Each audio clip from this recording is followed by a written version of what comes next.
Hello, Sophie. Good evening.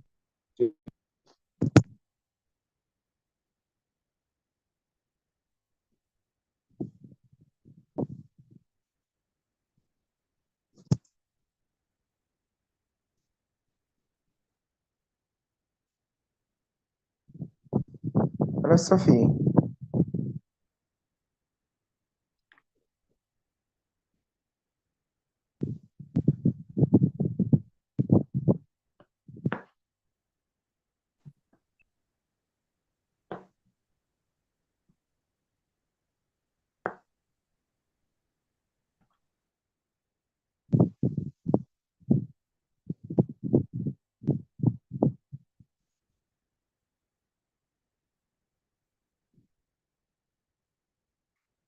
Hello, everyone. Good evening. Can you hear me, please? Yes, good evening. Okay, good evening. So, we're all welcome to today's session. I'm hoping for, okay, our mentor is already here. Okay, so quickly, we're trying to see as much mentees who can join the session as quickly as possible so we can kick off with our mentor. A big welcome to Mrs. Shayi. Okay, ladies and gentlemen, one more time, good evening. This is the Entertainment Business and the Law course of the JIIPCC Mentorship and Internship program for the first and second quarter in the year 2024. You're all welcome to today's session. We hope it's going to be an educational one as usual here at JIIPCC. Today we're looking at comedy, skits, and digital contents. We have one of our mentors with us already, and that is the person of Mr. Shayi. So, okay, so very soon I have this full portfolio. Please do not forget that the next quarter for JIIPCC, registrations are already on for the next quarter. You can register to take part of our amazing courses. We have amazing courses, and it's a fully online course. So you can register to take part in our amazing courses. Do not forget to share to people to also get and become part of this wonderful program. A lot of people have benefited from it. Hundreds of people have benefited from this program, and one of them, and we know that you too can benefit, you can take on more courses in the long run. Okay, so now to our mentors for today. Okay, quickly, our first mentor who is already here with us is Mr. Sheyi Oluwaseyi Arowosebe. Mr. Sheyi is a principal partner at Delex Consult, a corporate and intellectual property law firm based in Abuja, Nigeria, serving clients across country and globally. The firm has advised hundreds of clients in the formation and maintenance of corporate entities and also safeguarding the intellectual property of individual and corporate entities. He's a facilitator at the Intellectual Property Institute in Nigeria, where he teaches trademarks and copyright. Mr. Sheyi holds a Master's of Law degree in Property, Intellectual Property Law and Policy. He is also an alumnus of the prestigious Lagos Business School, LBS. So a huge welcome to Mr. Sheyi. So joining us to later on in the session is going to be the amazing Amanda Uzoba. Amanda Norma Uzoba is an entertainment lawyer, award-winning author, entertain executive consultant, public speaker, and legal educator. She holds a law degree from the Nigerian University of Nigeria, in Nsukka, and was called to the bar in 2017. She's currently the head of licensing West Africa at mdundo.com AS, a Pan-African music service company where she oversees licensing operations within West Africa, particularly Ghana and Nigeria. Amanda has facilitated many events, conferences, and webinars targeted at and educating entertainers, entrepreneurs, and creatives on the protection of their intellectual property rights works. She has more than 8 years of experience in the entertainment industry, starting as a blogger and a PR consultant for record labels before she was called to the Nigerian bar. As entertainment business executive, she has facilitated and negotiated over 5 million involving catalog sales, $5 million, sorry, involving catalog sales, endorsement deals, branding, licensing, distribution, publishing, dealing, recording deals, publishing deals, recording deals, live events, and so on for an array of artists, record labels, and investors, as well as helping them navigate the beauty of intellectual property. So, ladies and gentlemen, it's really an honor having her with us as the course goes. We've gone through the profile before. You can do well to check it out on our um, social media handles. Okay, quickly, I don't want to overflog these introductions. We are looking today at comedy, skits, and digital content. Over the years, Nigeria has grown in the comedy space with our amazing displays of skits, our amazing comedians, and of course, a lot of digital content. That's why we have influencers and the likes right now in the country. Not just Nigeria, in Africa and the world. It's a theme. And we're seeing lots of collabos among Nigerians and the Americas. Recently, we had Tauma have a collabo with Terry Crews and some other famous comedians from the United States. So today we're looking at the law that governs comedy, skits, and of course, digital content. Ladies and gentlemen, to take us further in today's session is our amazing mentor, Mr. Oluwasei. Welcome, Mr. Shei. The floor is over to you for us to get your insights on this amazing topic. Thank you so much for joining us, sir. All right. Thank you, everyone. Good evening. Please confirm that you can pick my audio from here. Good evening. Your audio is loud and clear. Thank you. Oh, great. Great. Thank you so much. And I must thank everyone who made it to this earlier scheduled time, because by 6 p.m. I will be actively engaged in a physical activity. So there will be no way to share the time with this online activity. So many thanks for being here at this time. And I wish us a more robust session as from 6 when my colleague joins us to take us further. So skit, comedies, digital content have been around us for a long time. And way back when we were in school, we used to see the things we call memes today. They've been around us for a while. So, and people doing short clips of videos to entertain, to keep us alive, lively, and all. They've been around us, but probably people do not see the economic angle to it. So maybe then it was just for the fun of it.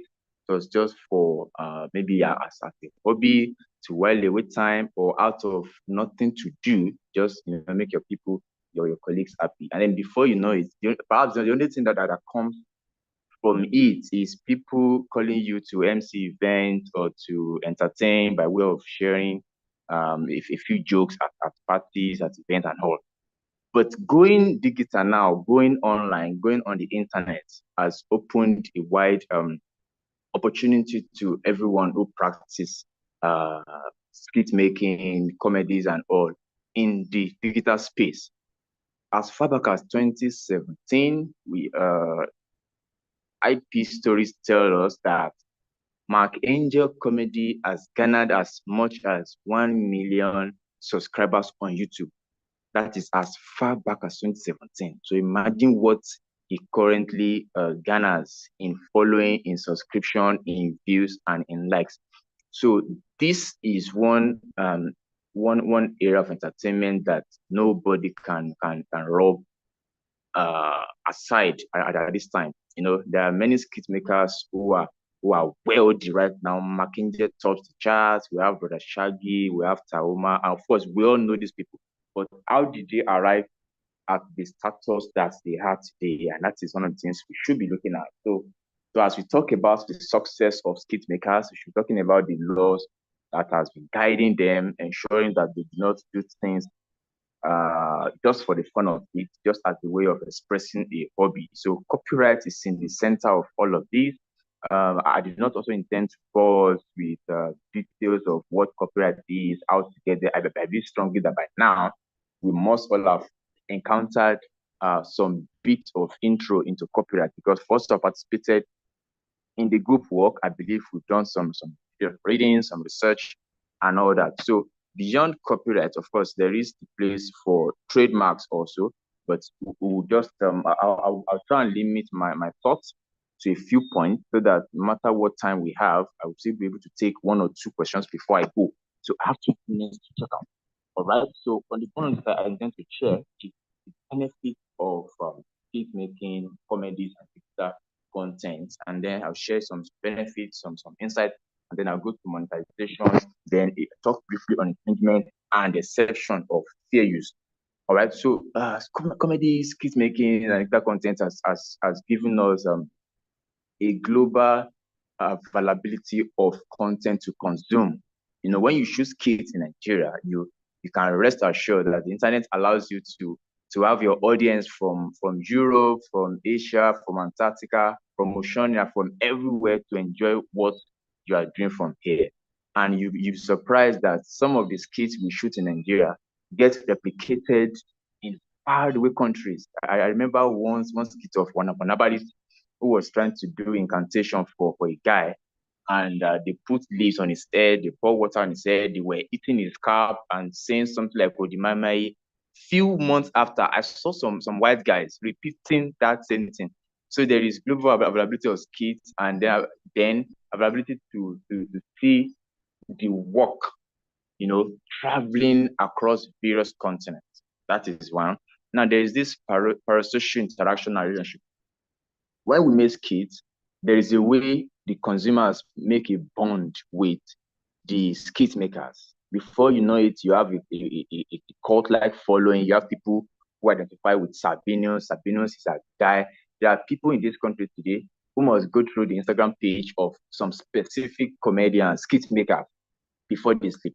So it's a way for them to finish their routine for any day. I must check what Brain Jota has published today. I must check what Tauma has published today before I sleep. So these are some of the things that happen in this digital space of comedy and skit making. Now there's real-time communication and feedback. You know, publishing these stuff online on Facebook, on Instagram, on TikTok, and every other digital platform that we know allows people to engage with them in real time. So we can like this post, we can comment on this post, we can share our pleasure or displeasure with this post, and this helps them.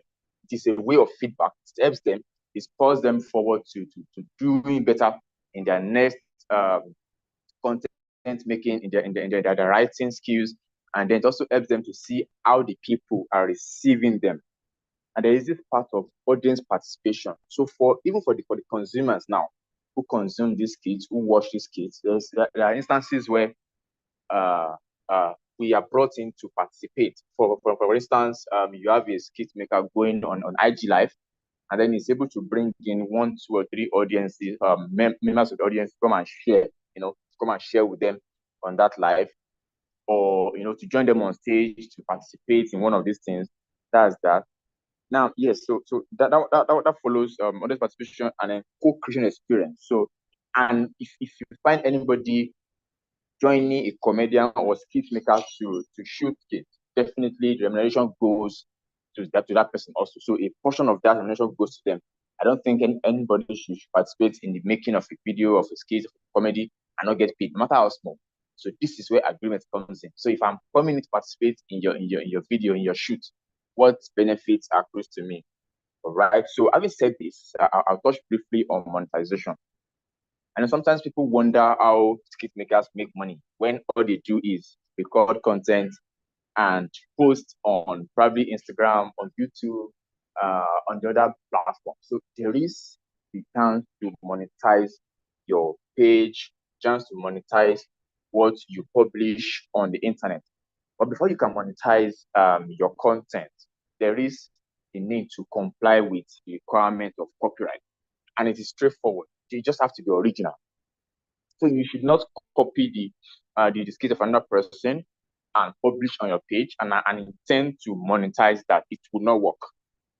So you should make it as original as possible. It doesn't mean you cannot work on existing, you cannot improve on an existing work, but you must have substantial content that you have put into that work to make it look original, so that if anybody sees that you've probably touched on their work, the public can still see the ingenuity you have brought into this work to make it original.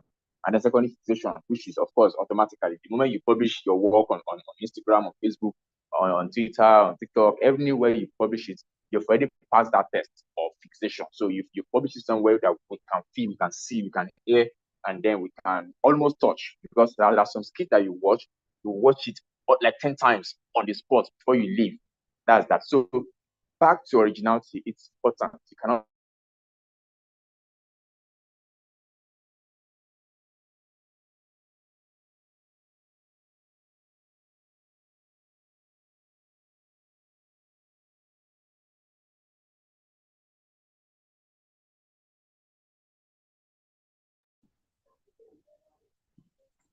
Hello, sir. also be held liable to have committed to be committing a crime. Okay, so for monetization now, I go quickly to infringement and the exception of fair use. So infringement comes in diverse forms.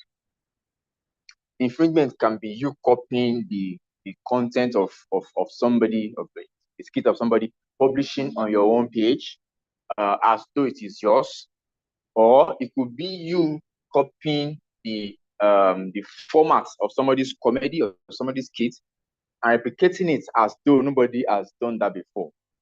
And of course, many Nigerians today who are vast with many of these of the content creators, when they see a joke being shared somewhere, you can almost tell the person who shared this joke in the first place. You can almost tell that somebody, maybe Bovie or Basket Mouth, has done this joke before, but you are coming to come and share the same joke as though it is yours.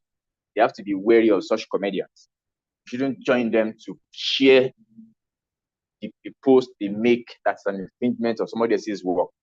And then in shooting comedies, this one is salient, but you must be careful. When you use the music of an artist in your comedy, there is need for you to obtain license, to obtain permission. Just make sure you get consent of the owner of that song before you do, because if you intend to now monetize your work, YouTube may most likely flag it down for infringement. People register their sound, the sound of their music. So anybody who touches on it will automatically lose the right to monetize. And even when you monetize, the economic benefits of that monetization will go to the artist who has the sound that you've used. For example, I know very well that anybody who touches the sounds of Fouls, the bad guy, will lose every revenue coming on that song. It usually go to him. Fouls is a lawyer. He knows what to do to protect his rights. Other musical artists may not necessarily know much of what they can do to protect their rights, and they may not want to engage professionals who could help them. So in shooting scripts, in shooting comedies, you must also ensure that you do not infringe on other people's content by way of music, by way of earlier videos, by way of memes and the likes and all that. But then I'll speak on just one exception to this infringement, which is fair use. If you are using the content of another person, a skit, for the purpose of educating an audience, for the purpose of research, you may be allowed to play that, maybe a portion of it, and then teach what you want to do. But the moment you cross the line of making an economic gain from the work of another person, you cannot come and claim fair use anymore. Recently, I read that an artist sued a fan. That fan attended the live concerts of the artist, and the fan used his phone to record, a substantial part of the performances of that artist. And then the fan has gone ahead now to publish what he recorded on his phone on his YouTube. And of course, we all know the moment you do that kind of thing, you expect that eventually your channel will be streamed to the point when you qualify to monetize, to earn something. So this artist has already sued the fan, and then we look forward to the output. So thing we call fair use, there's a thin line you must not cross. The moment you start making economic gain from the work of another person, cannot claim a session of fair use anymore if it won't avail you. All right, let me leave it at this point so that we can take one or two interventions before I leave. Thank you again for listening. Good evening, everyone.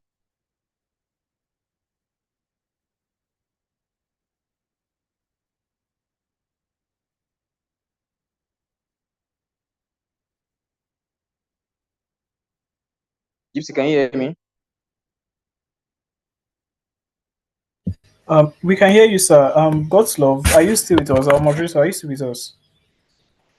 Yes, I've shared my thoughts. I've paused for now for interventions. Okay, please, do we have questions? So our mentees have questions from Mr. Shea before he goes.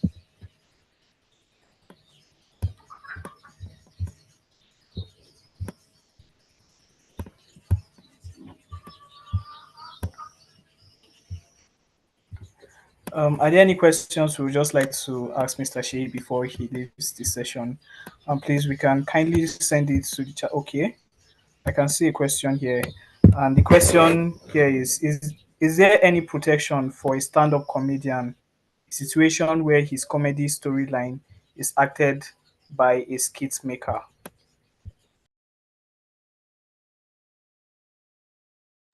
Sir, did you get the question?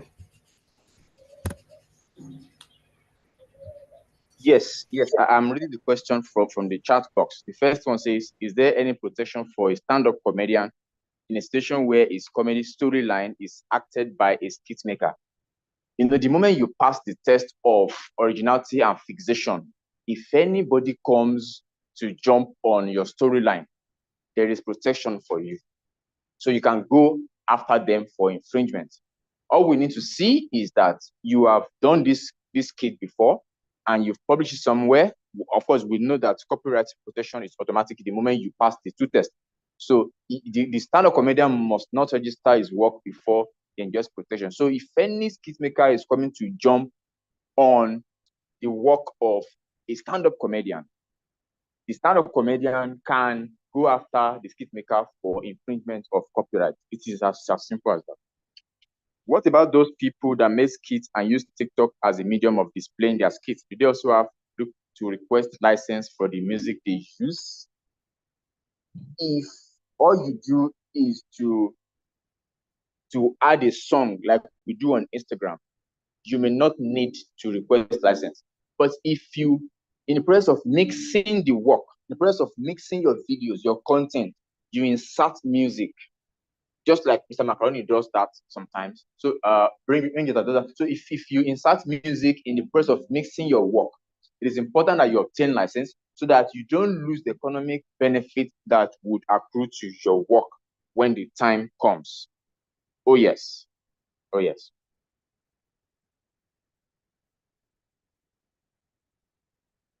Okay, thank you so much. 10 more questions. Let's bring them out. It's comedy skits and skits we're talking about. A lot of things are happening in the comedy space. So let's get our questions coming in. Our mentor is ready and answering these questions. We know that over time we see a lot of things in the comedy space. I have seen a lot of recycled jokes, skits that A has done. Let me Next give an person example. does it like let me give an example. My wife is a YouTuber, and when she publishes some of her videos, and there is a flag, to correct that flag, they will indicate why the post is being flagged down. The moment you use the music of an artist for more than 60 seconds, then there is issues of copyright infringement. So you have to address that first. So either you reduce the usage to 30 seconds, or you get a license to use it for a longer time. So it is really a big deal to jump on the work of other persons without giving the due honors to them by way of obtaining license, obtaining permission to do that. And of course, we know that obtaining license is not free. So once it is licensed, that means you have to pay something in return. If it's permission, it can be written permission, and it's pro bono, you don't get to pay anything. So you have to be wary of bringing in the work of other persons into your own work. You may be flagged down. Thank you. Okay, sir. So you're saying that if someone wants to use someone's music, for example, in a comedy skit, they should learn to use less than 60 seconds then. Yes, if they speaking let from less than 60 seconds, experience, they might yes. not be held for copyright. Speaking from experience, if you are publishing on YouTube, I saw that one could be allowed to use a song as much as 30 seconds. So because if you're going beyond that, then you may have.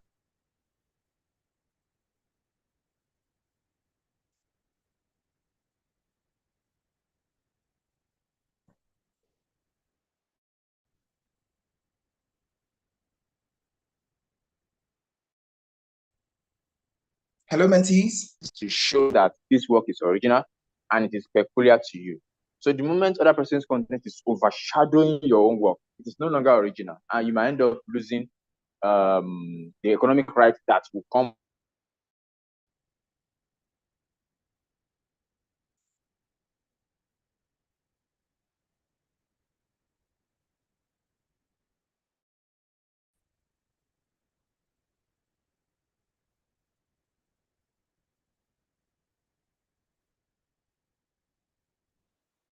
I believe he said 60 seconds or less than 60 seconds, less than 1 minute.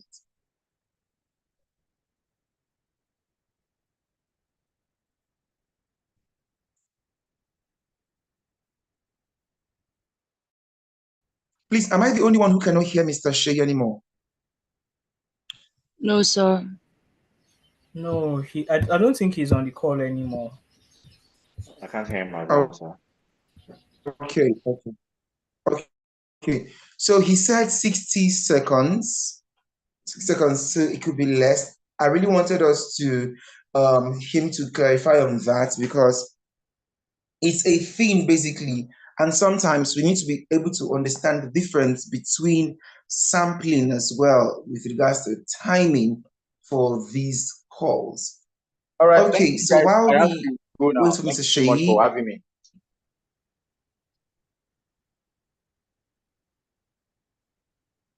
okay, thank you so much, sir. It was an honor having you, and your short time with us has really, really been educational. Thank you so much. Mentees, please show some love to Mr. Shea for an amazing time he's had with us this evening already.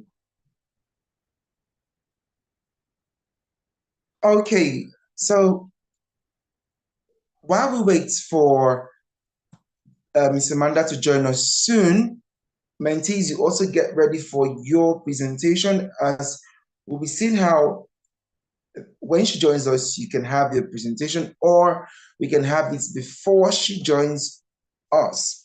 But before we do that, I think we want to look into the journey so far, and I want to hear from us based on the journey so far. So far, we've done some amazing topics. Mentees, can you remind us what topics we've done so far in this course? Let's see how many are moving. I hope you know you're going to be examined based on what you're learning.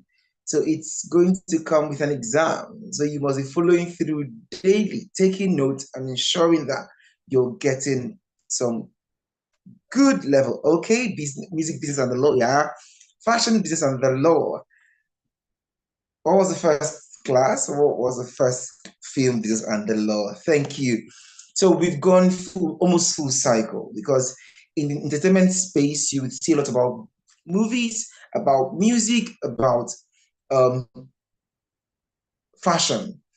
I know comedy skits, most often digital content, influencers, they usually have a kind of interwoven neat stuff with movies, because it's the same thing you have in movies. Movies are original works of art most often, and for someone to have copyright protection, you must have an original work of art. So movies, skits have that kind of movement.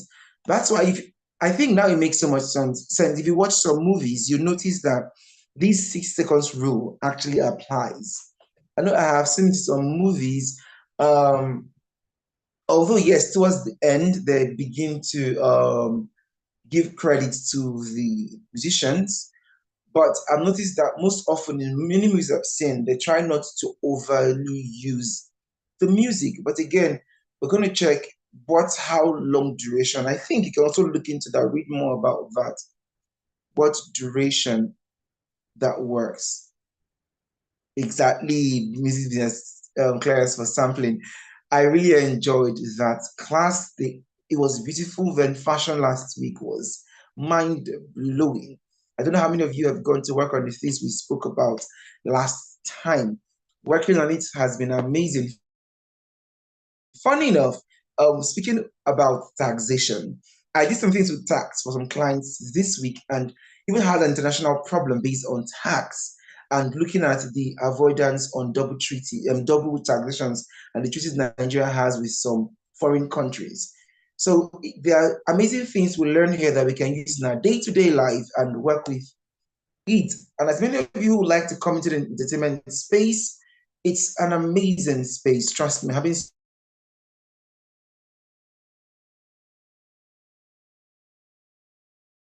so much fun in the entertainment space as a lawyer.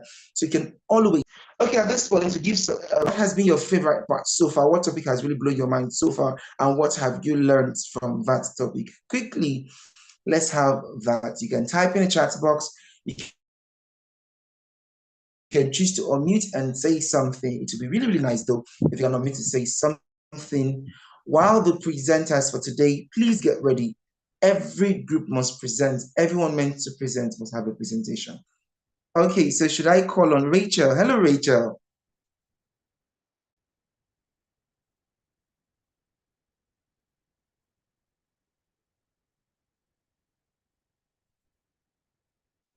Hello, Rachel.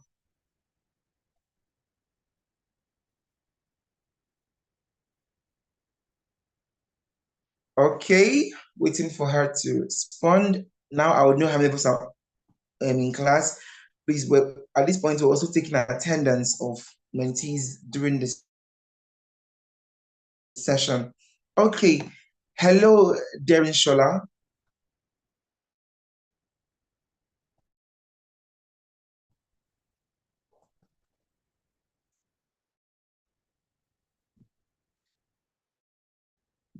Okay, so Darren Shola, I need to know, I'm looking at the 3 topics we've had so far, 4 right now because we've added this particular class. What is one striking thing you can say you've learned from one of these classes that you cannot forget in a hurry? One striking thing.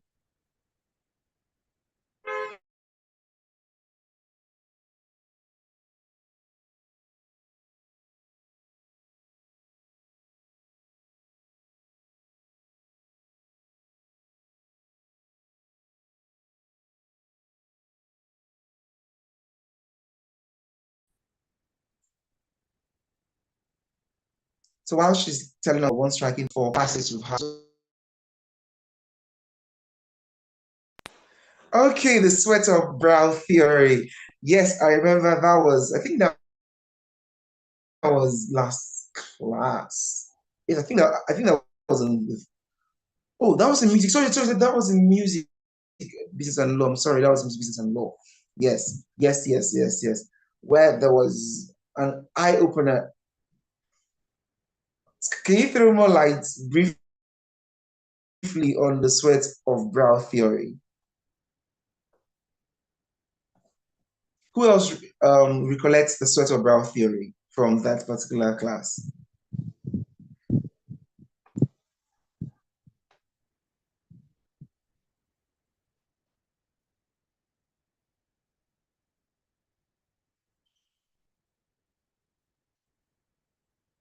Hello, mentees, please let's make this more engaging. I need to be sure we're here.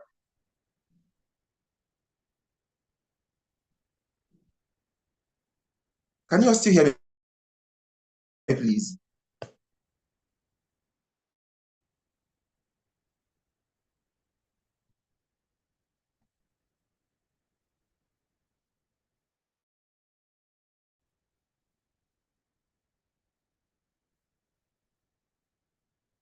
Please, can you all still hear me? Yes, sir, we can hear you. Okay, thank you. Yes, we can hear you. Thank you. Okay, okay. Yeah, so when there's a gentleman contract, as long as you can prove that you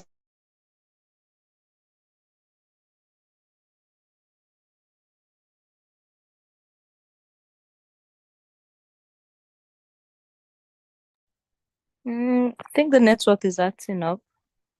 We can't hear anything.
Okay, I'm so sorry. I think I had an issue with network.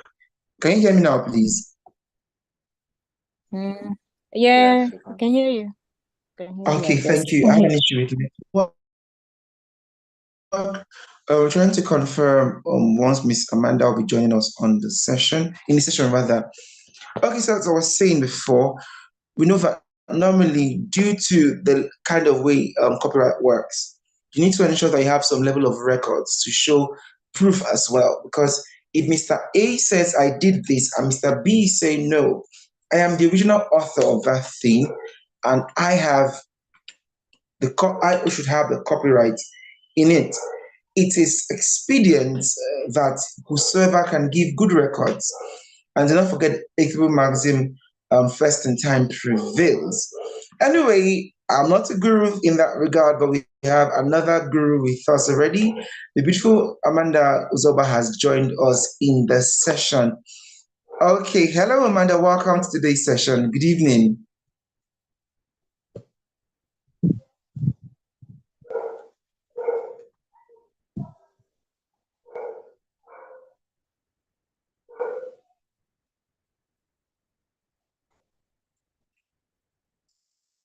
Hello Amanda, good evening.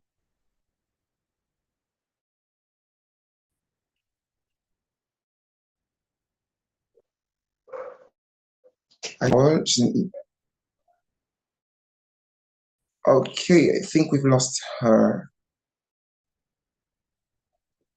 I hope it's not going to be a day of network bamboozling us in different positions.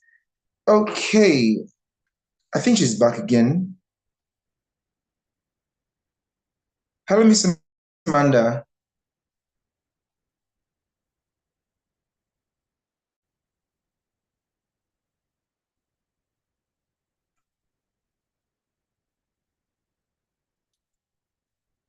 quickly, let's have presentations by our mentees. Yes. Oh, oh, Hi, good okay. evening. I think the host, please confirm now. Good evening. Hi, Welcome. Good evening. sorry, I was struggling to unmute. Hope you had an okay. I think it was from the host. Hope you had a great day today, ma'am.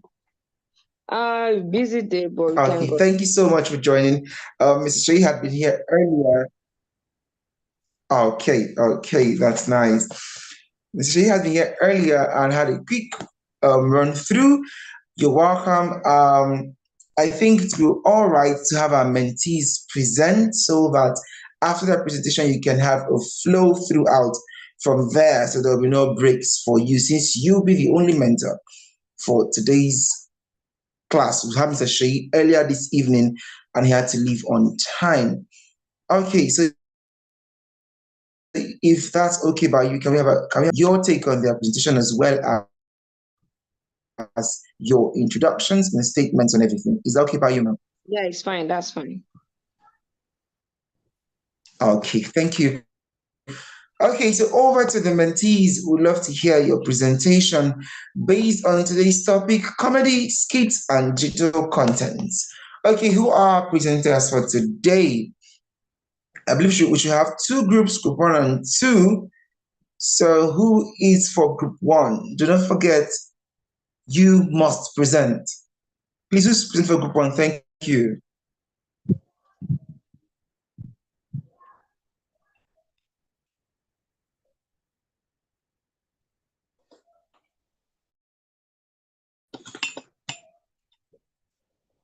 Please, who's group 1's presenter? Okay, that's again today. Group 2. Good evening. I'm Group 2's presenter for today. Good evening. Yes. You're for group 2? Yes, I am. Okay, please, thank you so much. You can carry on the presentation while we wait for group 1 to have there after you. Thank you. Okay, no problem.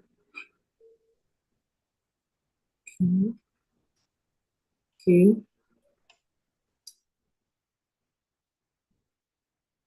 Okay, can you see my slides, please?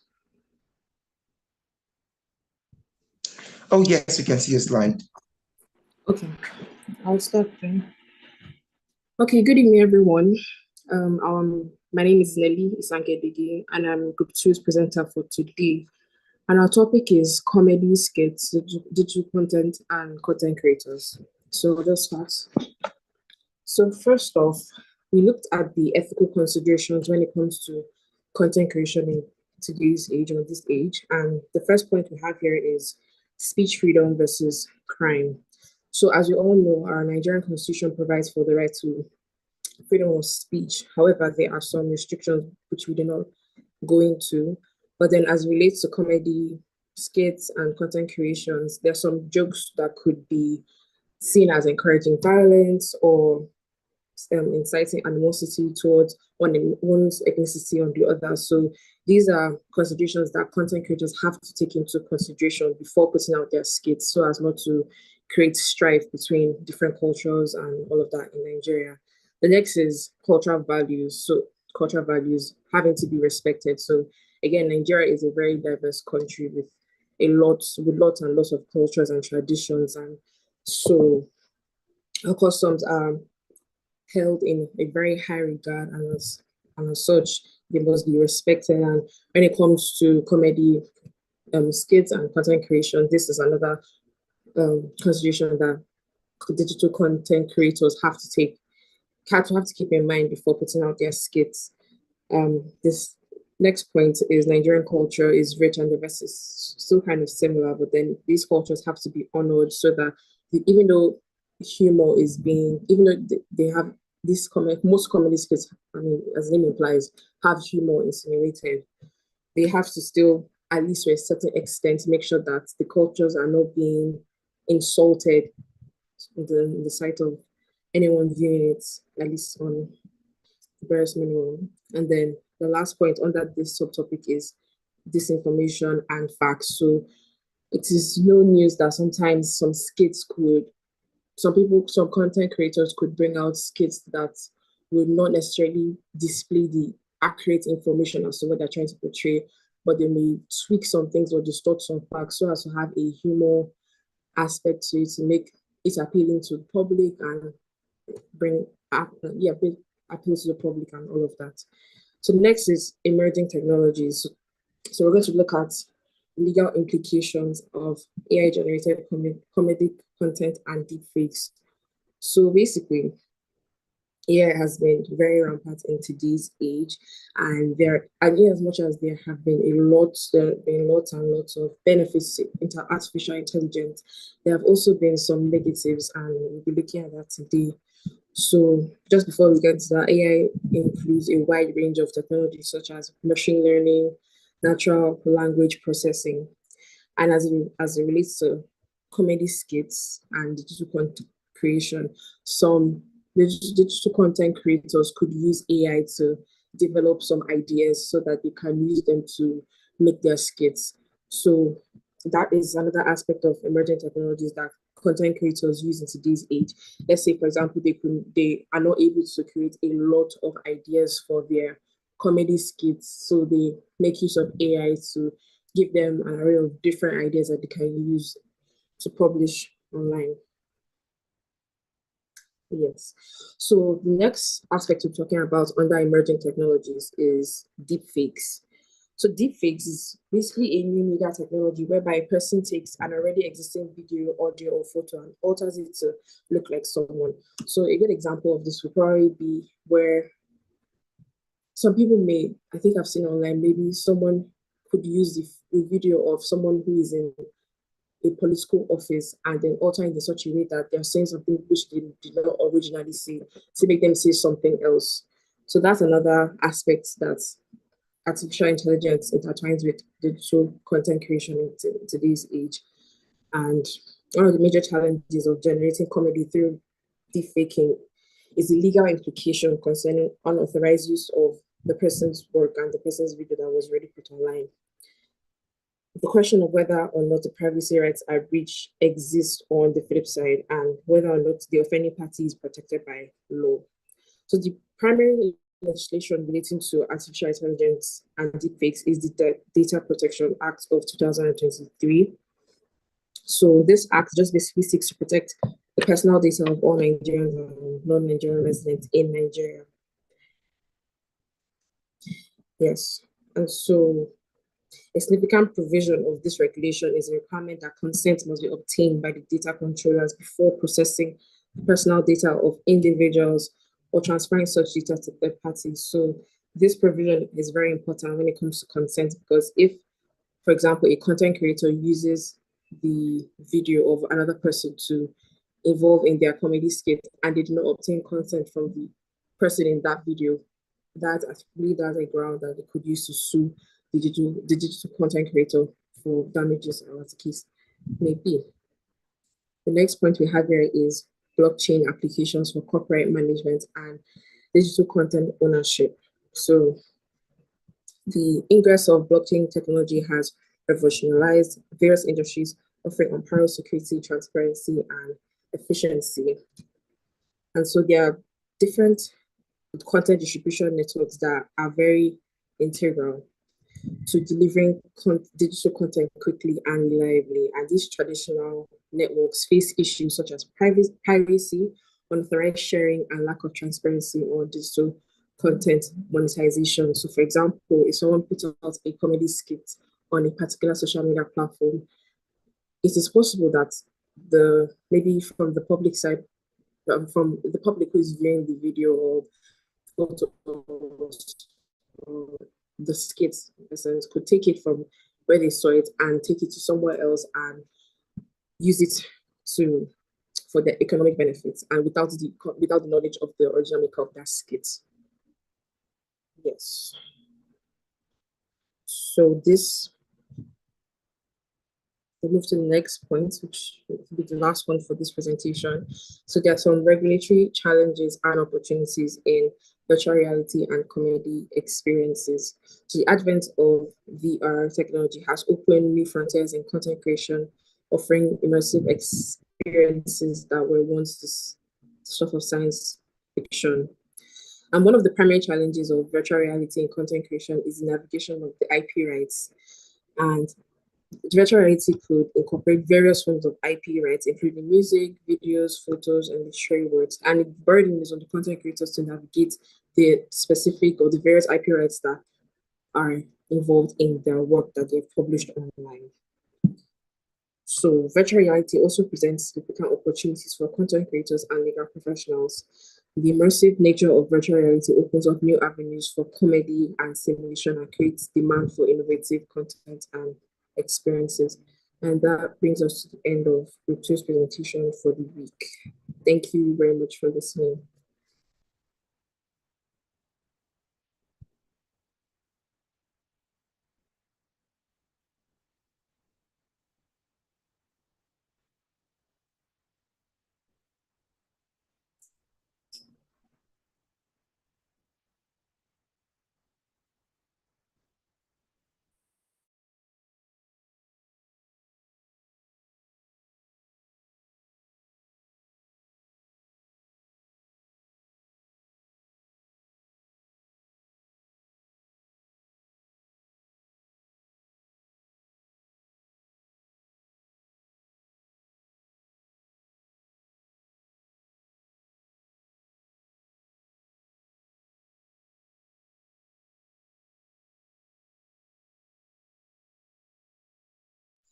Okay, thank you so much, Zenili. I'm so sorry. I had some issues with network again. I got logged out, but I'm back now. But that was a good presentation. Well done. Well done to you. Well done. That was a nice one. But like we always say here at JIIPCC, we want to see less words on your slides. For example, you had a great presentation, but less words on your slides. Less the words come from you because you did a great job already. Great job. Okay, so let's go.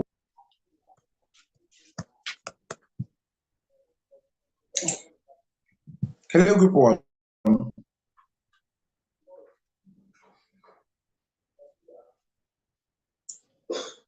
Okay, in the absence of the group one members that would still need to look into this, welcome our mentor to give us her take on the presentation, as well as give us an astute and quintessential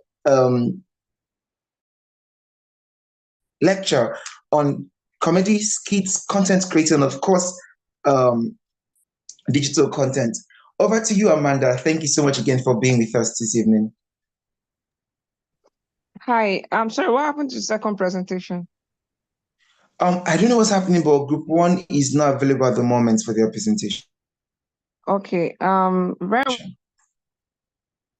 very wonderful presentation from group 2. The person who presented did a very, very wonderful job.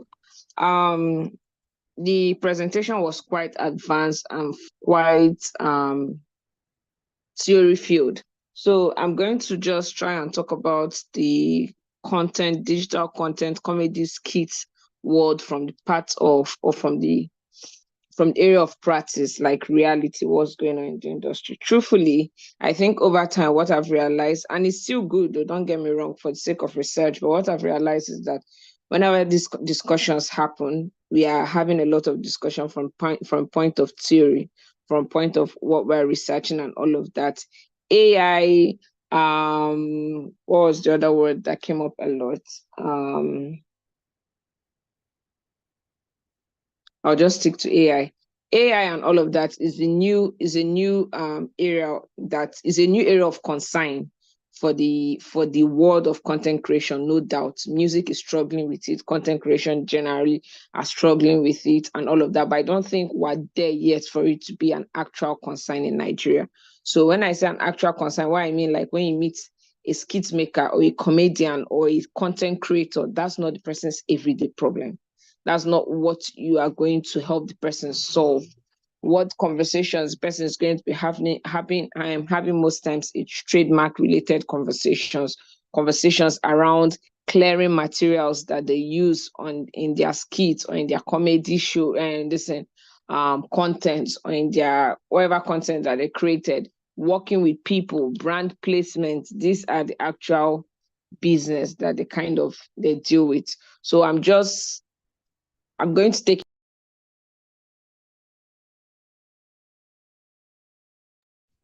it comes to skit making. And are you guys with me? Sorry, I just feel like I'm talking to myself. Can you hear me? Yes, ma'am, we can hear you. Yes, I can hear you. Yes, please. So when it comes to the world of content creation, look at it as though you're looking at filmmaking for the first instance. Everything starts with an idea. Everything starts with and like I said, an idea, a concept that comes to the person's mind, and person will have to work with a lot of people to create it. When it comes to create it in form of a fixed medium for you to now see online, to enjoy it and all of that. So first and first, as a lawyer, you're dealing with a lot of securing of person's name, CAC registration, definitely trademarking, because once it blows up, the person, it could be a catchphrase, it could be, I think this part, me mentioning it to you guys, I don't know that I say it seems like an insult, because I know at this point, if you had gone through this entire procedure or you're familiar with JIIPCC, if I'm not pronouncing it wrong, you already know very well about trademark, but that's what their concern is. So when you're starting with them, oh, how do I protect my brand from point of trademark? They were not talking about storytelling itself. You're ensuring that everybody that worked on the product, whether it's a comedy show, most comedy shows, when we are talking about shows that is not video, most comedians use writers, most comedians use fellow comedians to create works for them. There need to be paperwork to transfer rights to the original creator, or sorry, not the original creator, but to the person that intends to present it, the comedian that is engaging these other writers to do the work for them. That is one. The crew they are going to be working with, they need paperwork for them. They need contracts, whether it's on a short-term basis or a long-term basis. That is that. Then when it now comes to what they are creating, they are going to be working a lot with third parties. So it could be, you've seen all these betting stuff. Most times you have to vet what you're using. You have to vet down to, obviously, you can't be talking about, I don't think Nigeria to an extent, we're not that detailed, but it might come into place when you start dealing with international clients a lot. You can't be talking about betting or certain things that are not morally inclined and be wearing a clothes or a shirt or something that I have on set or something that is visible that is talking about God, except if you're trying to tell the person stop betting off, which is not still promoting the betting gig that you've gotten. So most times everything that you're using as to product placement, everything you have on your set, everything that you have as your material for the comedy show, for the content that you're creating, for everything, you have to be careful of that. Now it's your own work as a lawyer to an extent, because you know the agreement, you know the negotiation process and the contract and the agreement the creator has with this third party for them to do ads for them or for them to do content placement. Now, one of the biggest issues when it comes to the industry now, before it gets to the third party, is retention of these contents. So most of our content creators, if you've noticed, they are doing, whether they are doing fashion or they are doing cooking or they are doing lifestyle, or they're always involved with brands, because that's how they make their money. So if you're doing a direct content for a brand, as a digital creator, as a content creator, as a comedian, as all of that, what is the plan when your agreement with them is done, which is most times 2 years, 3 years? When the agreement is done, what happens to those materials? Do they own it? Do you own it? Do both parties destroy it? Can the materials still be used? Can you retain it for a period of time for them to use it? Because what that means is that if the content creator or the comedian or the skit maker you're working for, let's say, for example, Brother Shaggy, you're representing Brother Shaggy, and Brother Shaggy gets a gig with Peak Milk, or let's say he gets a gig with Peak Milk, and he's creating all this content for Peak Milk, he's pushing Peak Milk, and along the line, his contract ends. And his contract ends, he gets another gig with Dano Milk. First of all, there's that complication. So most agreements will try to hold you back from representing similar brands for a period of time. Some people don't think about that far, so they don't put it in their agreement. But what happens when he starts pushing Dano Milk, and then Peak Milk is still using his pictures, Peak Milk is still using his content, all those videos he created that period? It becomes a clash of audience. Maybe he doesn't like Peak Milk anymore. Maybe genuinely he has started taking Dano Milk. It's some form of misrepresentation. Dano Milk will feel like they're not getting the full worth of the money they are paying for him to do these contents and all of that. So those are similar issues you're going to be dealing with in the industry as a lawyer that is providing content, that is protecting these content providers. Another thing now is now music. If they are going to be using a lot of music, if you've noticed, if you're observant, you notice that some of our content creators have gone as far as looking for producers that will create original beats for them, that once you hear this beat, you know that is involved, like you're talking about, or this person's content is coming up. Or these proper skit makers, I'll use again Brother Shaggy, Bimbo Ademoye, them, Lasisi, them, all of these guys. If you listen over time, they don't use commercial music. Why? Because if you're going to use all those commercial music, except if they are paying you or you have some form of collaboration that you want to push this song, for example, Nas Boy's songs, when they are pushing it. In all these other situations, you need to clear those songs. You need to take permission. If not, they'll take down your content.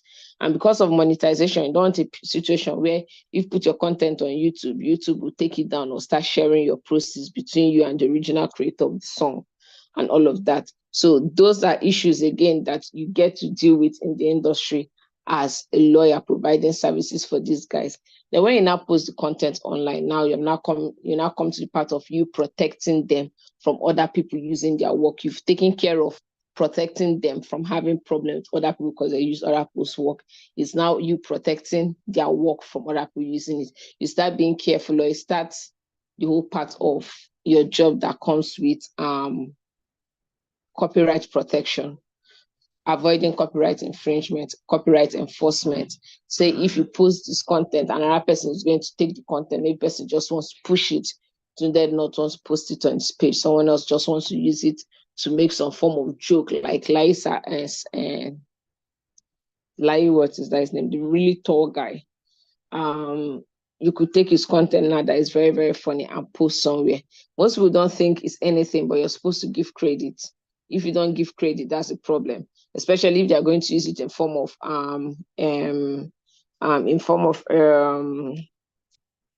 a commercial, or they're going to use it to push something. Yes, Lai Wasabi, thank you. If they're going to use it to push something, maybe take a part of his content, use the beginning part, and maybe make music, or use his beginning part to shoot, to promote one of their product, then obviously you're going to give them a takedown notice. You're going to inform them two options. It's either you clear this work with my artist, or clear this work with my client, the original creator, or you take it down. Is one of the two. So that copyright enforcement part is also a big part of your job. It might not be your job to look for them, but when your client finds them, it's your job to help him enforce his copyright protection, to help him enforce the rights he has to exclusively use his work and exploit his work and all of that. Do you get? Another thing that you might have to deal with in the industry, which still relates to trademark, but I don't think our people have gotten to understand it fully, is a part of when you finish trademark, understanding that your trademark is under a particular class. So, for example, there was one I recently had to deal with. There was really nothing much you could do because, passing off is very, very difficult to prove. Like, you have to really prove that you've been here for a while for you to get a success in case of passing off. But the general drink, the what they call it, the bitters, when it came out initially, when it was announced, the main guy, General, was feeling somehow. There's a content creator that is General, a friend of his is a friend of mine. So he reached out to me. I was like, oh, is there anything we can do? This guy has a trademark already. Can't he stop these people? But then there are two different parts. Bitters falls under mainly drinks, manufacturing, all of those things.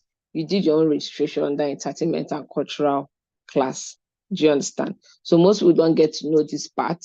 It's something you have to explain. But if you're lucky enough and your issue falls under entertainment, for example, how was his name? Sabinus and this and cashed out during peak, and was it peak Abi Gala? Abi which guys that use a caricature of him, Abi use something he used to say as it.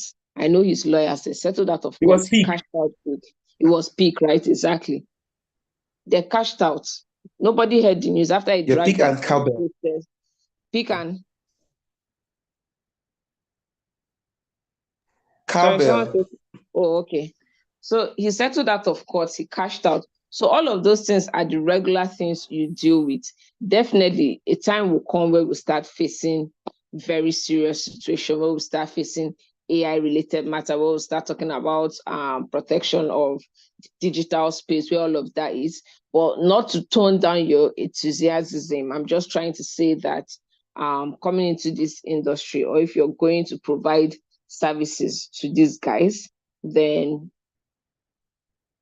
calm down a bit on the seriousness, if that makes sense. Because the moment this is just the truth, except if you meet a creator that is in deep shit problem, the moment you start speaking big English or start saying a lot of things about law, or you have to do this, you have to do that, the law says the law, they clam up, and that is the end of it. You're not going to get anything from it. That's why people think entertainment law and all the laws around the creative space is a joke. It's not that it's a joke. It's not as if you want to appear as a joke or want to lighten the situation or not tell them that you're going to go to jail or this or that. But it's because of the fact that people you're dealing with are people that are just coming to terms with the fact that, oh, this law of a thing also affects them. Because everybody always thinks that law is the big corporate world now and going to court, except if I kill somebody or I rob and all of that, without realizing that even them existing as just a creative. So I think that's just the takeaway. I loved the presentation. I don't think I have anything to really say about Group 2's presentation. I hope Group 1 was here. I think it was Group 1. I had like a few things to talk about fair use and all of that. And again, I know a lot of people always try to use the excuse of fair use to, or rather use the defense of fair use to excuse themselves from certain things that happens. But what generally, I really don't know. I don't think I've checked out fair use in this new Copyright Act, but I know generally we're coming to that point where they consider just social media posting as a commercial use of work. So for you to prove that, if you even notice, whenever you've had any issue with Instagram disputes, maybe you used a song that you put on your own and you post it and they flag down the song. If like speak all the big grammar I want to speak and tell them there is no commercial purposes, if anything as little as your caption gives away you promoting another brand, nowadays it's being censored as commercial use or commercial purpose of you using the song. So I think now more than ever, that fair use of a defense is quite hard. So it's just best to avoid whatever, or if you're even going to use a third-party material, collaborate with the person. Is not, I think, for the comedy space, except now that a lot of people are buying cars and buying houses and people are noticing there's money. For the longest, it's one space that you could do a lot of, oh, I beg, let me just use this money no day, and everybody be cool and happy. But then now things are gradually changing. So I won't, the reason why I mentioned it is that if you're going into the space as a lawyer, I don't think you want to put fair use as a defense in your forefront. Do you get? You could come up, you could prove it, no problem. But always try to avoid those issues, clear whatever materials you need to clear before your client, that is the creator, use it. If you're going to get involved in any brand influencing and all of that for content creators, or just the mere creating content, if you notice, for example, all these comedy shows that you go for, there are brands that are sponsoring it. Obviously, you should know that when you're seeking out all those brands, cannot use direct competitors. Once one person is on board, the other person is not going to be on board. And if they align your client to a particular brand, it might be very hard. So these are just tiny bits of things. They are not things that the, will I say, intellectual property laws, copyright, trademark, patent law is going to teach you per se. Might not be things that you exactly be taught in school, but there are things that over time you're going to see in the industry and just things. So it's just a little bit of everything that you already know.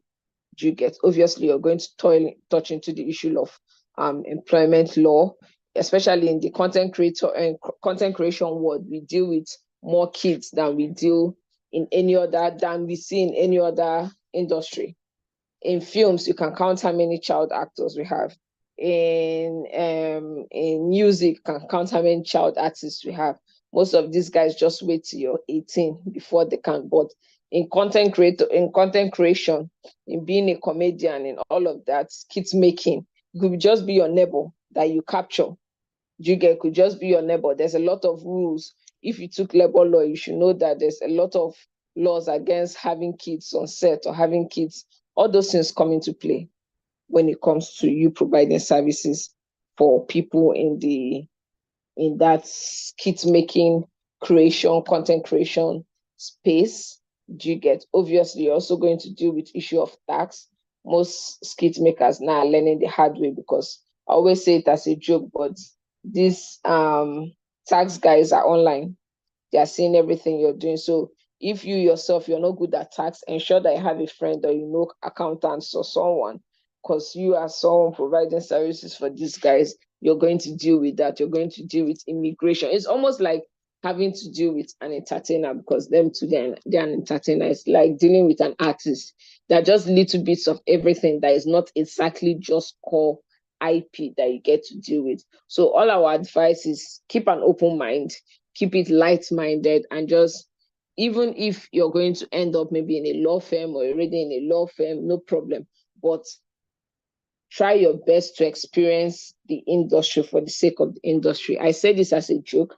I worked at Boy in Life for 4 years. If I talk to you about film business, or I talk to you about anything that has to do with shoots, film, comedy, skits, all of this, and someone that is a lawyer talk to you about it, there are two different ways they're going to talk about it. Why? Because a law firm lawyer, a lawyer that is in a law firm, a lawyer that is just a lawyer outside the scene, we look at it from point of copyright, we look at it from point of contracts and all of that. But you being on the inside, you're seeing little bits of everything because you get to deal with it. So if you have the opportunity, our advice that you should take your time and look at the industries of content creation, understand what they have to go through from their own end. Like everything it takes, everybody that is needed to come together to make a skit, the full crew that is needed, how post-production works for them, and all of that, how they monetize, apart from YouTube and Facebook that pays very well apparently.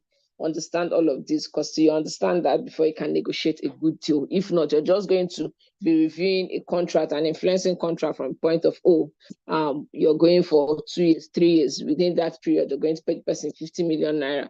The person is going to get this, that, and that is that. But nobody's mind really goes down to all those retention of rights, sunset clauses, and all of these tiny bits of things. So I think that's, if you have any specific question you want to ask me, can ask, but this ends my long rant and conversation. Thank you so much. If you call it a long rant, trust me, that long rant was everything. Thank you. This is what we call smooth and easy.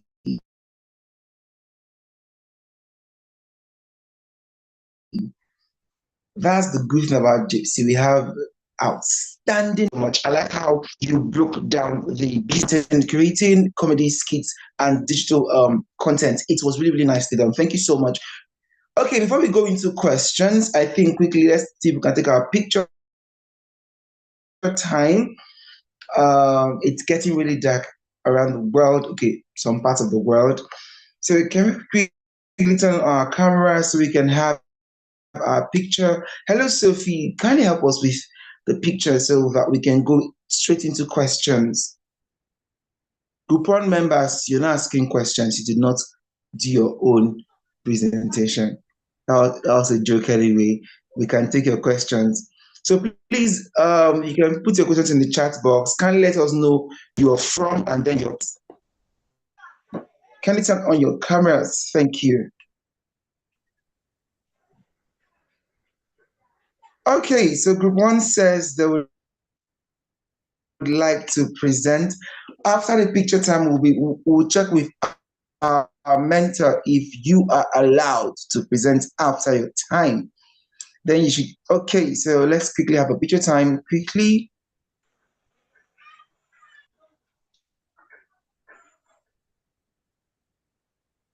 Mr. Eshet, if you smile a bit to be quite nice.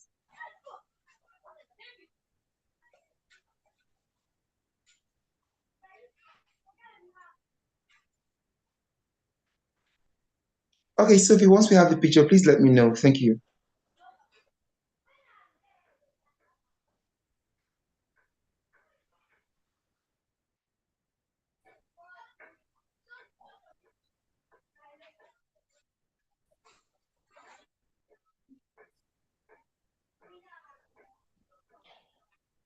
Hello, Sophie.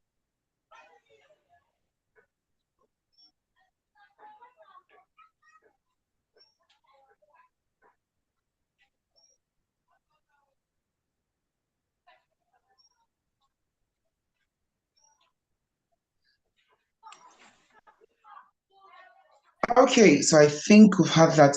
Mentees, I hope you also have your own screenshots from the picture time.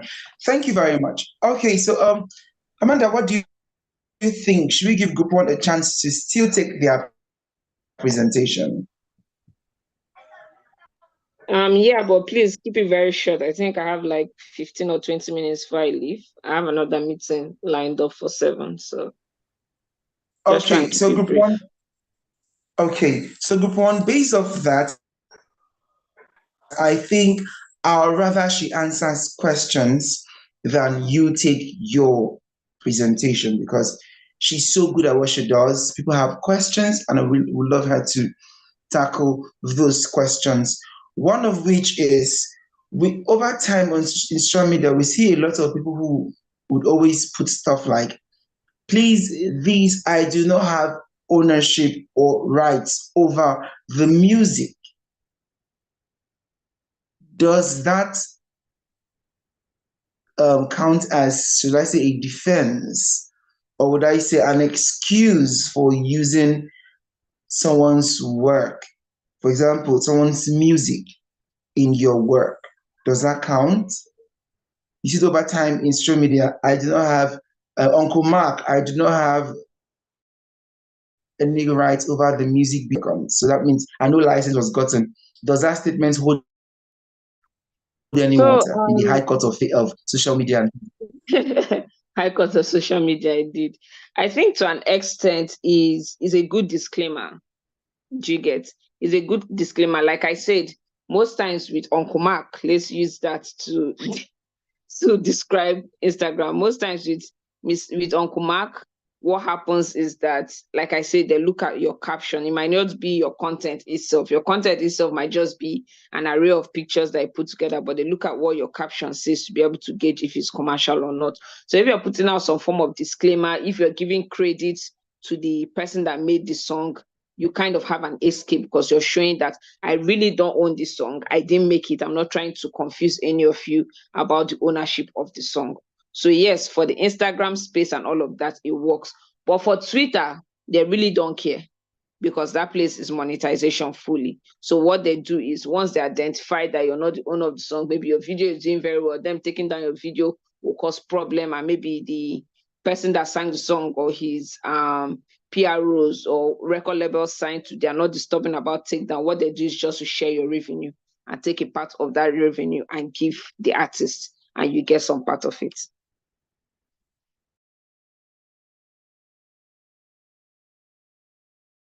Okay, thank you. Someone has asked in the chat box. I'm going to read. I think that question is from Eshet. That's in Sinem Bob Eshet. If a lawyer gives notice to a skit maker who used his client's song in his skit to either get clearance or take down the post, and the skit maker takes down the post, what happens to the money he has already made before the takedown? Can action be taken to recover it? Yes, action can be taken to recover it, but that now depends on how long the content was up for and how troublesome your client is.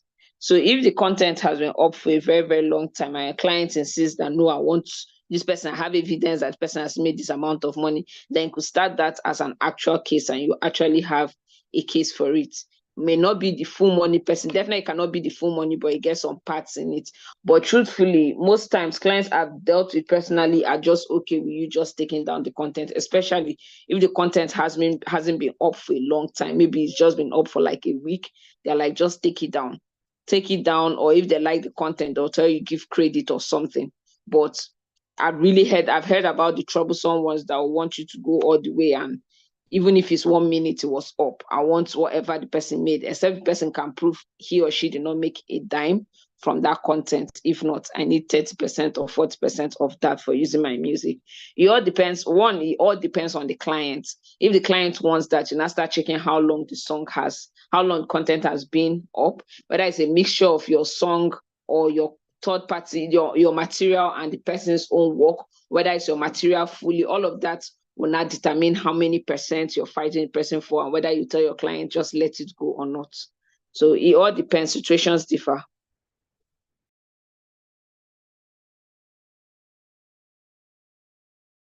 Okay. Thank you. I love the part where you said if the client loves to look for trouble or likes trouble, because truly there are times where, especially in our business right now, with the level at which people, a whole lot needs to be done. So I have two more questions. One of it is in the space, there is thing people do of late now. I don't know if that can be covered under fair use, where someone takes someone's content and then puts it in a kind of a box while doing their own content. For example, the issue happening with Very Dark Man right now and all that, probably one of his videos, someone does a clip of the video, probably full video, and within the video is making remarks. Does that pose a copyright infringement on Very Dark Man's or the other content creators' original work? No, because we all know that part of our scope of fair use is you making a review or making like, what will I say? Yeah, review is the word, a review of the particular content. So if, let's say, that's done to one of your clients' content, if you don't like what the person said, or if there's something else, you go for the person for something else that's maybe relating to defamation or something, if the person tries to talk your character down. But if you're talking about copyright itself, if the person is reviewing, the person is not straying away, the person used that content to talk about or posted a clip of that content to talk about your content, and the person is clearly reviewing it, not adding or not claiming or expressing or trying to fool the public that former content of your client is his, then it falls under fair use. But there's still cases where you can go after the person for any other thing. If the person, like if what the person said did not spill out right or was falsely portrayed and all of that, but for copyright itself, it falls under fair use.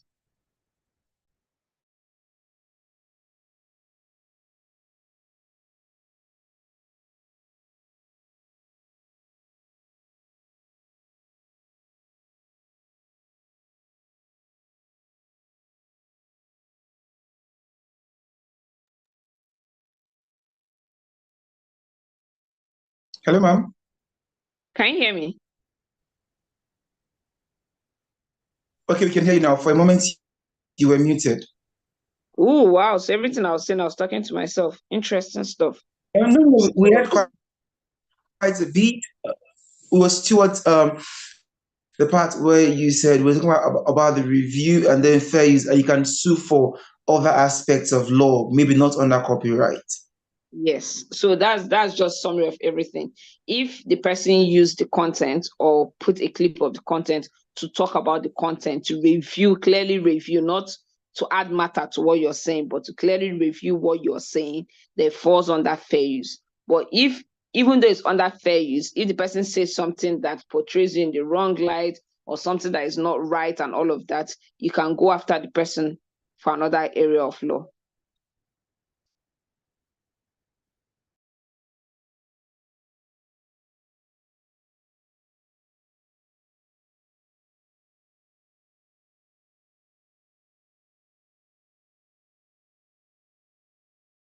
Hello?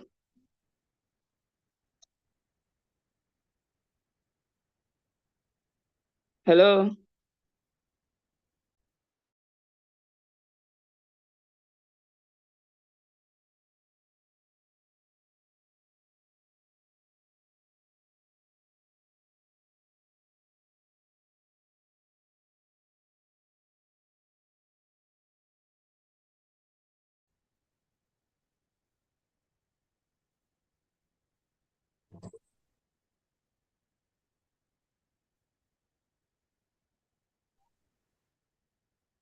Hello, please. Can anyone hear me? Yeah, I can hear someone at least. Can you all hear me? Okay, I can hear you now. Sorry, I got logged out again. I'm back now. Okay, thank you. So finally, from in the realm of privacy policy and privacy protection, we have situations where skit makers make videos that include people who might technically not want to be involved in the videos. Do you think they can take up legal actions as for breach of their right to privacy? Yes, For they example, can. a lot of, okay. Yes, they can. So most times, generally, me I advise skit makers two things. Either you walk around with a one-pager, what they call this stuff again? Shirts. Release form, sorry. You can walk around with a one-pager appearance release form for yes, image release. You can walk around with a release form for your shoots, and anybody that, cause sometimes you can't even tell. It could be passing or someone just walks into your shot. You cannot change everything because someone did, because it's possible someone has left set. You can't start reshooting because one person walked through your shot. So you could give person release form. If when it comes to filmmaking generally, there's certain loopholes as to that right of privacy. Number one, you can blur out the person's face. Number two, you can decide to focus somewhere else and cut the person out. Number three, you can decide to just catch the person's back. But the issue is that you know what the law says. Once you capture the person in a form that this person can be easily recognizable by anybody, maybe a birthmark, a tattoo, something that you look at and say, okay, yes, it's this person that was in this shot, and you don't clear it. The person can come tomorrow and claim anything. Breach of privacy, image related issue. Oh, you use my picture, you showed me your video without paying me, without any of those things. So it's always advisable, shoot at an angle. Experienced filmmakers, especially those that shoot a lot of documentary and street shots, already have experience when it comes to that. Like, you don't need, most times they're taking it from point of, I don't need chaos on my set, but truthfully, they're saving themselves from image related issues. Do you get? So I would just advise, yes, that will be a problem. If your skit maker or if your client that's a content creator don't have a private set or a content set, maybe you're shooting on the road, walk around with an image release form. That's not a problem at all. Or you do this thing, or you just blur the person's face. I can remember when I was in uni, there was a time before I even started practicing entertainment law that Nobuligwe came to the East to do some shots. That was my first time ever seeing an image release form. So most of us that they spoke to, we didn't even like interview, just that they caught us in the area we are sitting. And I can bet you, even when I saw that clip, I did not see myself, but literally they had 1,000 one pages of this release form. If you're mistakenly in the short, read. It's just like 2 paragraphs. It's not even that long. Very self-explanatory. Very clear to understand. And you just sign it and you go. and everybody's in the class. So that's easiest way, if not blood the person's face, because that issue of privacy definitely is something that happens. It's not that common because for now Nigerians are still in that place of, to an extent, some people are still in that space of, oh, if you show me, okay, what's image release from? All right, I'm coming. Some people are still in that phase of, if you capture me in your video, that means I will blow. But we still have the people that don't want to show in these videos, people that can still come up after 2 years or after 3 years and tell you, oh, when I showed in the video, I was in the world. Now I'm a reference, take down the content. I don't do it. So it's always advisable, blur out the face or use an image release form. What's an image release form? An image release form is a simple one page or a simple agreement that clearly states, okay, I'm giving you the permission to use my image, to show my likeness, to show my face in your project. Your body of work is saying that, yes, I acknowledge the fact that I'm going to be shown in this way. I acknowledge the fact that I might not like how I'm being shown.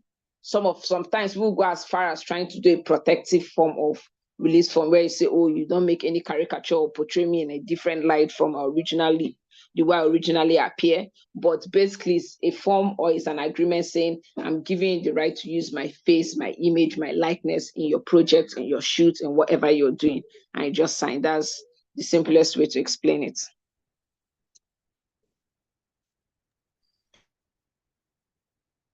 Okay, ma'am. Thank you so much. Thank you. I know that someone else would also be thinking about this last question I'm going to ask now. You've mentioned image release form, which means is a type of document you would always see when it comes to things like this. What other documents do you think majorly lawyers or practitioners of the art, when it comes to comedy skits, content creating, would always come in contact with?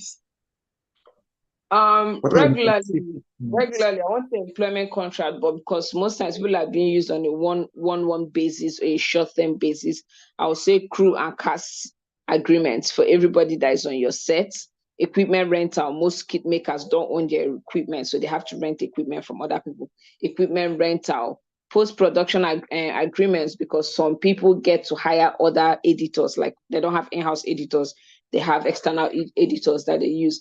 Very common you're going to deal with, depending on how big your client is brand influencing or brand ambassador or all of that brand engagement related agreements. Another thing is channel handling or monetization. We have third-party companies that what they do is to handle channel IDs and YouTube and Facebook monetization for skit makers. So you don't have to worry about that. They handle it and you guys will get your cut. Obviously trademark related, all of that, those are not paperwork agreements. You have your image release forms, you have your release forms. Let me not just say image, because you have image release forms, you have location release forms, you have artwork release forms, depending on where you're shooting. If you're shooting in someone's house that is not your house, that you did not buy, or it's not your friend, even if it's your friend's house, you got to just give person a location agreement, a location release form saying, okay, I'm going to shoot this place. If you're going to shoot in a fast food and you're mistakenly going to show, for example, there's no way you shoot in Chicken Republic that it will not be visible. That's Chicken Republic. Chicken Republic might be a bit calm as to this because they need that ad. But if you're going to an exclusive restaurant, for example, now Grass or Gusto Lagos, somewhere that once maybe by mistake, it might not be a conscious thing, but your camera just wants to show your food and you just see their logo by the side. You need to clear all those things. You have to let them know that, okay, I'm shooting this for commercial purposes. This is what the script is about.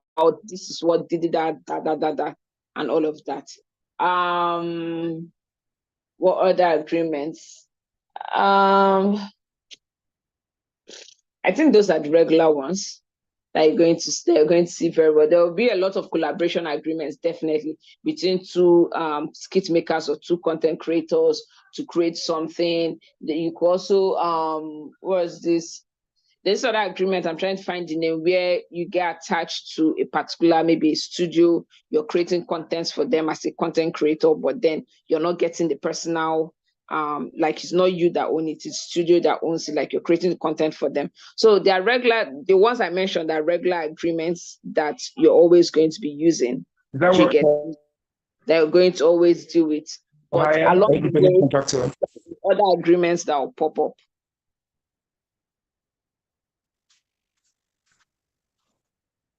Can you hear me? Okay. Yes, we can. Okay. Sorry, guys. I think I have to run. Is there any other question? No, thank you so much. Thank you so much. It's been phenomenal having you so much with us this evening. It's been a very, very one thing I like about your teachings is how well you break it down to the barest minimum. I'm sure everyone in today's class has understood the business more, even to filmmaking. Thank you so much. Mentees, please show some love to our beautiful mentor for a very, very wonderful teaching she has given this evening. Thank you so much. Thank you. And for sure, we know that our mentors will be following you up on your social media handles, LinkedIn, on Instagram, across board, because I believe you are doing so much great work. Thank you so much. Thank you. It's an honor having you with us this evening. Good luck with everything that you're doing. I'm very proud of you for going through this procedure. I wish I had this process to go through. Most of us didn't have it that easy, but I'm very happy that I already have this platform and this process. Keep at it. It's going to, you all are the next generation of entertainment lawyers that we're going to hand the baton to. So just keep it up. Sorry, I have to run. I wish I could stay to the end, but do take care of yourself. All right, bye guys. Thank you so much, Mama. Bye. Thank you. Okay, ladies and gentlemen, so that's the best we can take on today's class. It's been very, very, very educational. Our first mentor did a great job, Mrs. Oluwaseyi, and then the beautiful Miss Amanda came and hit the ball off the park. It was really, really nice. So that's the best we can take today on entertainment, business, and law here at the JIIPCC Mentorship Program as the first and second quarter for 2024. Do not forget to get ready for your exams. Do not forget to always get involved with the process, because that gives you the fulfillment to get your certificate at the end of the course. Please, I want to advise, let's keep the energy high. Thank you so much for being with us throughout today's class. Thank you for your contributions. And I believe you've learned something from today. So good thing we're going to close almost an hour earlier than scheduled. But it's been an honor having you with us. We've learned a whole lot. Looking forward to next week's lesson. My name is Goslav Kamaloni, and it's been an honor moderating today's session. On that note, goodbye. I have a fantastic night rest. Goodbye. Good night.